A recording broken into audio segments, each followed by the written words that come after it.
Call it whatever you want. It's already a $100 billion a year business. A business that you can do part-time or full-time and can be started at home with no large capital outlay, low overhead, no employees, and no special business expertise or technical skills. It's an automated way to make money on the internet. So, how does it work? And why would you share it with somebody? This is exactly how this works. All right. So you've got these big Fortune 500 companies, household names, companies with household names, right, they have a lot of money allocated to advertising. And you see this every day. You turn on your TV, you see advertising. You turn on the radio, you hear advertising. Print magazines, all this stuff. Well, these companies have big advertising budgets, and they allocate it in different places. One of the places that they allocate it is to the internet. They have a large portion of their budget set aside to advertise online. And so what I did was I went to them and I said, look, would you pay me to advertise for you? Would you pay me if I send you a customer? And they said, yeah, it made sense. Think about it. They pay me only if I send them a customer. It's results-oriented. Right. It's performance-based. It made a lot of sense to them. Instead of paying to be seen, they're paying for customers, right? So they allocate a large portion of their budget to advertising this way. And what I do is I go promote these companies. I don't have to work against them. I don't have to build a business and try to compete with these monster companies. I work with them. They've already got it going. Right. I'm helping them. I send them customers, and in turn, they send me a check. They pay me for sending them customers. So they're elated. You know, when they get a new customer, they're excited. They don't mind paying me. If you can change your outlook, change some of your values, and change your rules, you'll find there's a whole other set of rules out there that are more conducive for people who want to be rich. The story of Rich Dad, Poor Dad is really a story of two different fathers with two different sets of values and completely different sets of advice. So I don't mean to insult anybody or, to damage your values, but really that was the difference. For example, my poor dad always said, go to school, get good grades, get a high-paying job, work hard, live below your means, save money, get out of debt, have a good retirement plan. And that was my poor dad's values. My rich dad said, you probably won't get rich doing that way because very few people get rich following that plan. But you thought saving money made you money. If you take a look at this 40-year run on the dollar is designed economically to lose money every single year. So why would you save something that loses money every year? And what this means for somebody on retirement plans is that after you retire, the value of your dollar goes down and your cost of living keeps going up. To my rich dad, that was bad advice and made no sense. Again, it was different value. An important diagram my rich dad showed me when I was a little boy was a diagram known as a cash flow quadrant. And the quadrant is made up of the four different people who make up the world of business. So my rich dad said, in the world of business, there's E's.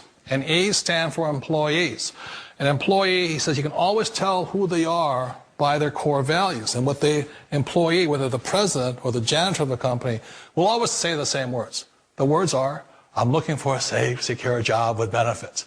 That's what makes them an employee, because their core values are security. The other one of the four is the S, or the small business owner or the self-employed. And again, their core values will cause them to use the same words, which are, if you want it done right, do it by yourself. S means they're also solo. They're generally one-person act, or they operate by themselves. On the right side of the quadrant are the B's. And what Rich Dad said the B stood for was big business, or like Bill Gates. Forbes defines big business as 500 employees or more.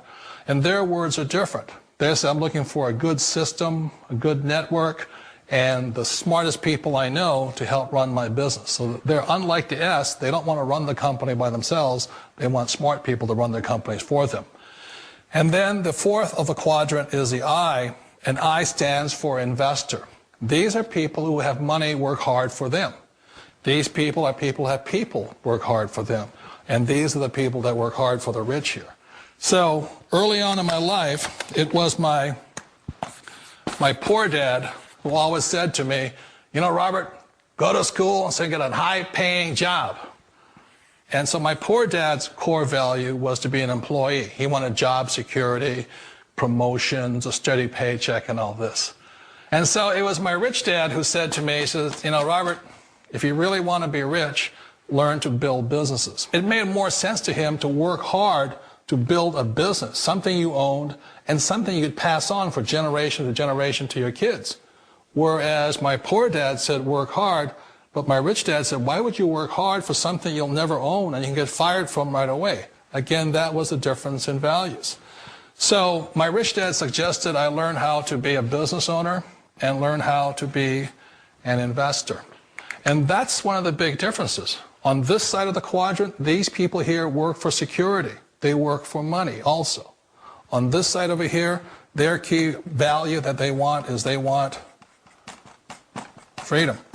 They don't want to have to work at a job anymore. They don't want to have to work for the rest of their lives. So the beauty of building a business and learning how to invest is very simply that this is passive income. You work hard for a few years, but possibly for the rest of your life, income keeps flowing to you. Of all the businesses out there, which type do you choose? One of the reasons I consider a direct selling business a perfect business is very simply because the company will work with you to get the business skills that make you rich. Always remember that it's not money that makes you rich, it's business skills. And that's why it's a perfect business. They'll take as long as you like to get the skills to make the money. And that's a lifetime skill thing.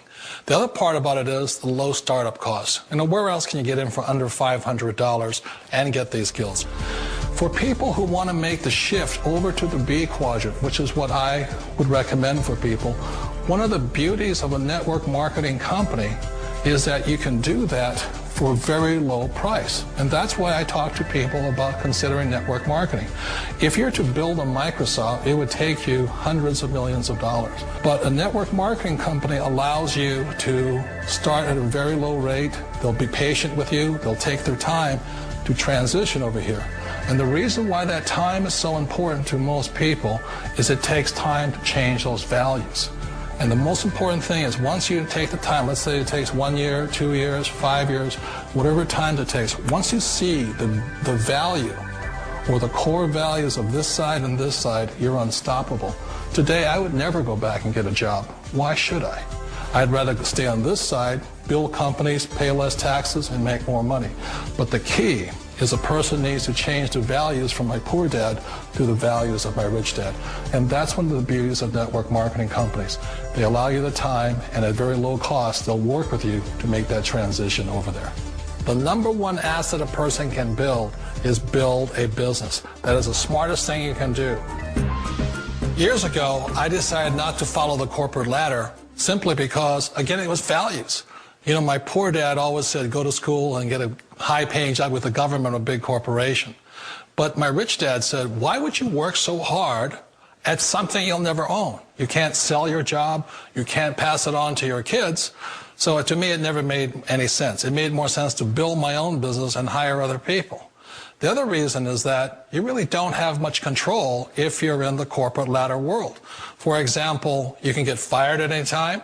Or today we have what's called M&As, or mergers and acquisitions, where another company buys another company. So you could be a great employee, but the company that buys your company just fires you. Wait a minute. This sounds too good to be true. Like one of those get-rich-quick schemes. It's not a get-rich-quick formula. You don't just do it overnight. It takes time. I still remember the first time I made that transition was back in 1978 when I fully quit my job and I had to depend upon my company that I was building to support me. So I understand the fear. The beauty, the most important thing to remember is this. There's two kinds of people in the world. There are the types that will say, you'll never make it. And there was I had a lot of people, a lot of friends and family saying that. You're stupid, don't do it. And the second type were the people that said, go for it, you can do it. Don't worry about it, we'll cover you. So the most important thing is support of friends and family. One of the beauties of a direct selling company is that they provide that personal support to you for as long as it takes you to make the journey from the left side to my rich dad side. One of the challenges of being self-employed is that you're your own boss. You're the solo act. Like in the S quadrant, you're the individual. You do it on your own. Whereas in the B quadrant, you're a team player. You have to depend upon your team and count on your team. So the problem with being an S is that, let's say you're in a traffic accident, there goes your income. And let's say you get older and you haven't set enough money aside to retire on, that means you'll probably have to work for the rest of your life because you don't have anybody else to fall back on, not a team to count on. So one of the problems with the S, although most people say it's the most satisfying of all work, it is a solo act, and you're totally on your own. Personally, I'd rather be a member of a team. They can count on me and I can count on them. We all know the world has changed, but sometimes the hardest thing to change is ourselves. And being an old guy, I sort of know the older I get, I sometimes get more set in my ways. And I think that's one of the things that a direct selling business offers people, why it's the perfect business.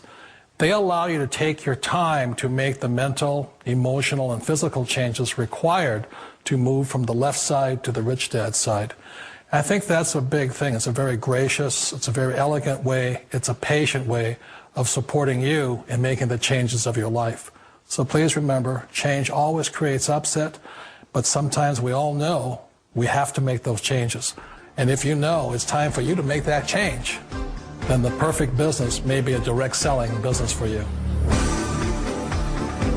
After I had my son, I just never saw him anymore. I was giving him to the babysitter before dawn and picking him up after dark. So Patty found a way to work from home, because working from home gives her the time to raise her 4-year-old son and 2-year-old daughter. I think it's the best of all worlds because you do get to spend your life with your kids. I just love to talk with my kids.